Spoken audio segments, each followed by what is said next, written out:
Good morning sa lahat. Good morning mga mare. Andito na naman tayo sa kusina. Naaga na naman ng aming gising. Kasi nga nandito na yung ating big boss. Kailangan niya talagang mag-breakfast everyday ng ganitong oras. Anyway, 8 o'clock na ng umaga. At nire-ready ko tong gagawin kong breakfast niya, iluluto kong breakfast niya.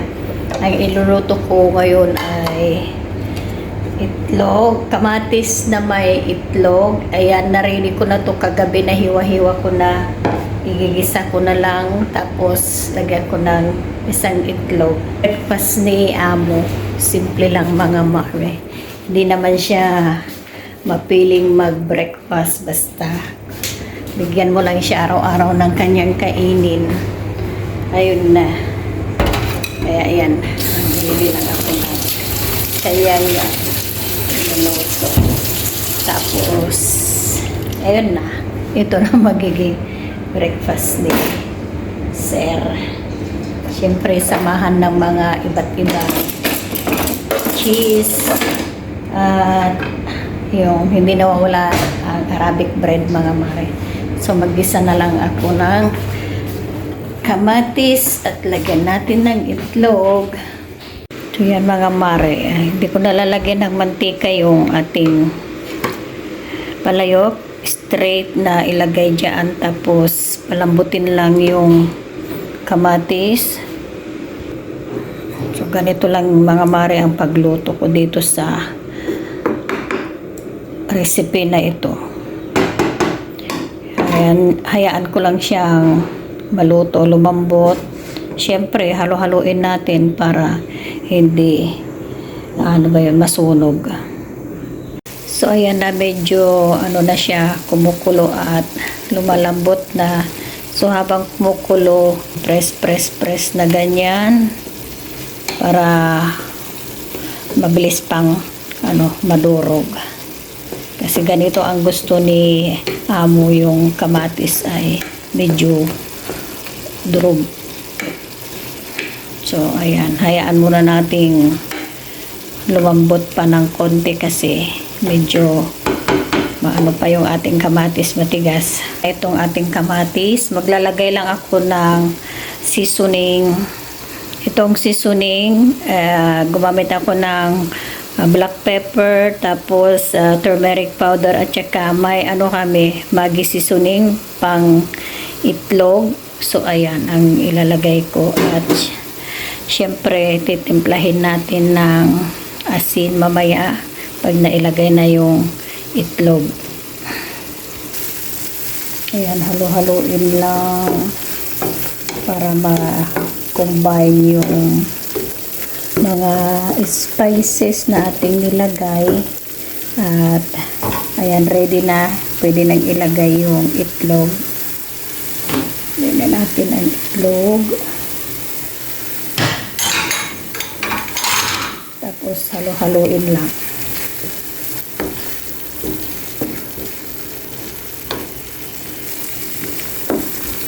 So ayan na, luto na yung ating papalmusal. Ko na yung kamatis na may itlog. Magluto naman tayo ngayon ng chai halip, o yung Arabic kasi yung chai halip. Yung ba yung tawag doon, tea with milk. Luluto na tayo ng iinumin ni Sir. Hindi kasi sila nagkakape dito mga mare. Bira silang nagkakape. Ang iniinom nila mostly itong mga ganito, tea with milk. So ayan, magluluto pa tayo ng ganito. At yung mga kasama ko naman, ready na yung mga palaman para idagdag sa almusal ni Sir.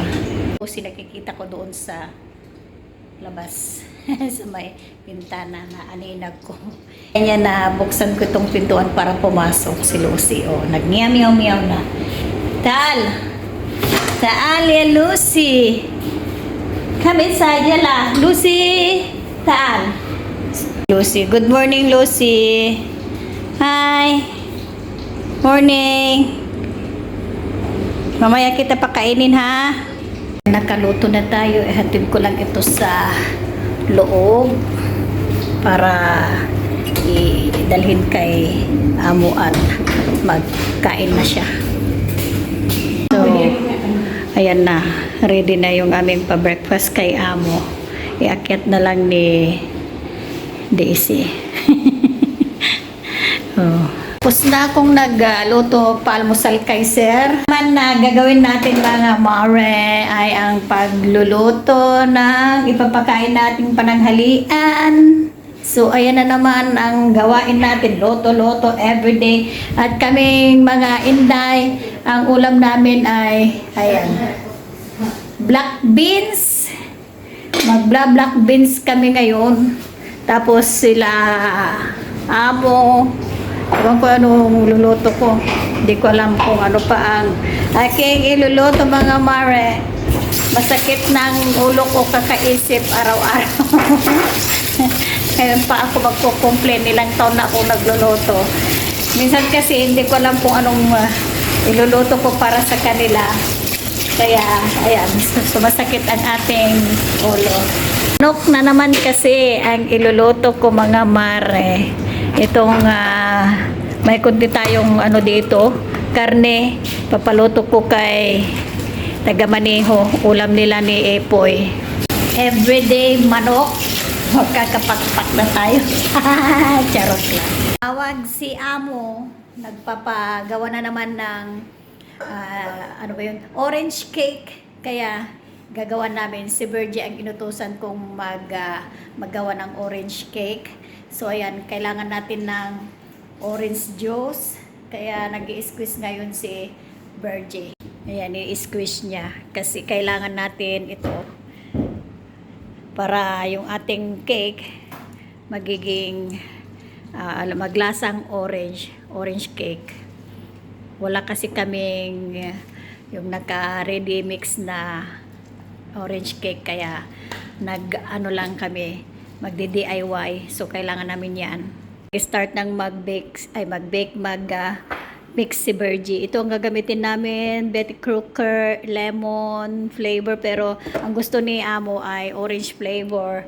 Madali lang tong gawin mga mare kasi may mga instructions niya siya dito. So igiling mo muna yung itlog at saka mantika. Tatlo ang kailangan natin, sabi niya dito, 3 egg at saka 6 tablespoon ng oil. Hindi, mix mo muna yung egg at saka mix mo muna yan. Mix.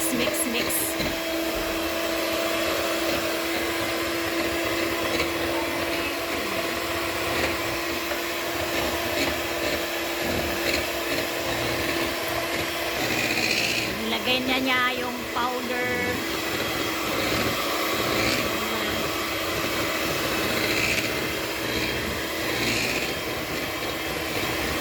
Oh, ayan na. Nagiling na ni Virgie yung ating mixture. mix. Yung ano kasi ito, ready cake mix na. Para maging orange cake, imbis na tubig yung ginamit namin, kasi tubig dapat kailangan pag ito ang gagamitin. Inano namin ng oranges. Diyan i-mix mo, tapos ilagay mo na doon. Nakalimutan na ni Virgie ng Hindi cake. na kasi ako taga-bake. Hindi na gaya ng dati. I Ayan. don't know na how to... Sige, mix mo ka naglaing. Tapos ikabi mo yung cake pan. Ikuha yun. Habang inaano naman ni Virgie, binimix niya, pinarihit na namin yung aming oven. Ayan na, para maluto na. Antayin na naman namin kasi dadalhin ni amo na naman sa labas yan. Nag-request. Basta nandito talaga si Big Boss, ang dami niyang mga request. Lagay na ni Virgie sa cake pan. Sige. Apa mo scrape amin dahil sayang mo. Sayang tayo cake. Okay na? Na preheat na yung ating oven. Si Daisy naman nga maglalagay sa oven. I-bake ng 35 to 45 minutes o hanggang maluto. Yan, antayin na naman namin yan. Nilagyan na namin ng timer 45 minutes. So dito muna kami sa kusina ng 45 minutes. Timer starts na. Basta dito talaga si Big Boss. Pag nag-request, wagas pag nag-request. Na lang may mga ready cake mix kami. Kung wala na naman, pahirapan na naman sukat-sukat ng asukan, ng mantika, ng flour. Pero ito, nandito na lahat. Kaya, idagdag lang, nandito sa instruction niya. Yun lang ang susundan mo. Kaya, very easy to do a cake. Charot, English na. Papunta na kami rest. May pahabol pa pala. Papaluto ng cake si Bossing. Basta talaga nandito. Namumblema kami palagi. Charot lang. Siyempre, kung ano yung utos nila at kaya natin gawin, gagawin. Kasi yun naman ang mga trabaho natin dito, mga mare. Magluto ako ng ano ba yun? Hindi makita. Oo, yan. Orange syrup para sa cake. Ilalagay natin sa ibabaw mamaya. Ayan. Ito yung ating magiging orange syrup. Ilalagay sa ibabaw ng cake. Dalawang dalawang orange, tapos piniga ko. Nilagyan ko ng konting asukal kasi medyo mapakla yung ating orange juice. Tapos 1 teaspoon ng flour. Ilang. Pakulo-kulo natin hanggang siya lumapot. Ayan na, kumulo-kulo na, medyo tumalapot na. So ganito lang ang kanyang consistency. So tama na, patayin na natin ang apoy. So yan mga mare, naluto ko na yung ating orange syrup. Antayin na lang namin maluto yung cake, mga 45 minutes or hanggang maluto. Kaya dito muna kami magtatambay ng mga inday. Nood-nood ng drama-drama. Luto na kami ng cake mga mare. Lang muna namin ipapalamig, tapos ilagay yung kanyang orange syrup at ayun na, rest time na mga mare. Kaya magpatay na kami ng ilaw dito pa. Ito po Montesilawan. Punta na kami mag-rest ng anong oras na 3 p.m. 5 o'clock ang gising namin. So may 2 hours kaming rest time. So ayan na tayo na mga inday. Tingnan nyo naman yung aming pusa. Ang cute ni Lucy. Oh.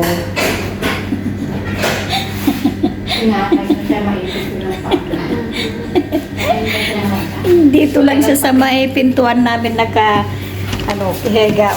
Na-istorbo na siya. Sorry Lucy. Sorry. Yan ang hangout niya din pag ganitong oras ng pagtulog. Yun na.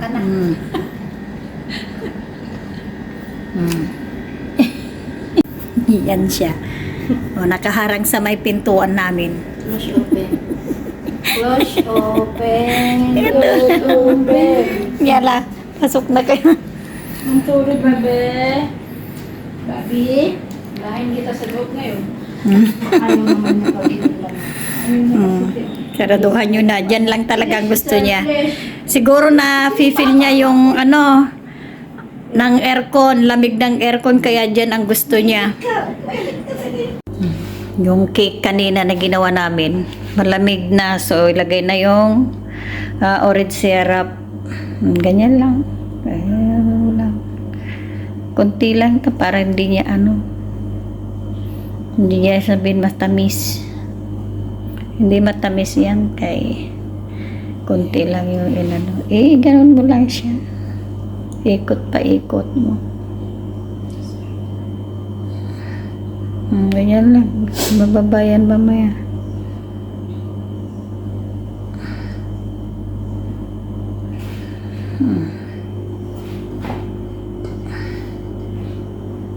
Tama na.